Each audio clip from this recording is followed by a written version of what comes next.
Siddiq Ahmed has been growing wheat in northern state for 20 years. He is now facing many challenges because of the ongoing conflict in Sudan. We privately imported the seeds and fertilizers, but our crops are now thirsty because of the power shortages following the attacks by the RSF. We lost our fava bean crop, and now wheat is under threat if the power shortages persist.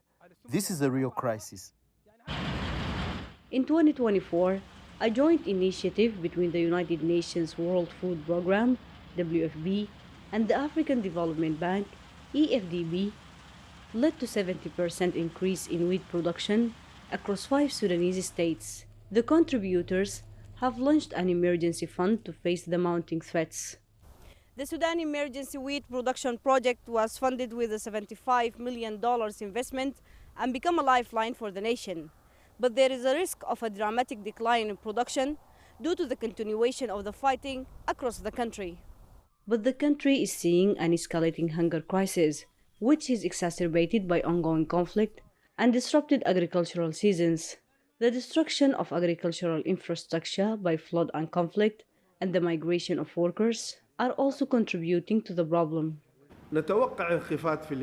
Our wheat production has been heavily impacted by the armed conflict, and another element is the lack of irrigated areas.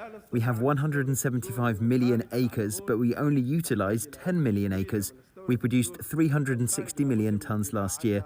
Wheat production needs temperate climate, good fertilizers, and seeds. All of these elements were impacted by the war. Sudan remains on the brink of an unprecedented hunger catastrophe, with estimates suggesting over 5 million people are at risk of extreme food insecurity. Farmers like Siddiq Ahmed say they need help if they are to prevent such a catastrophe. Naba Muhiddin, CGTN, Port Sudan.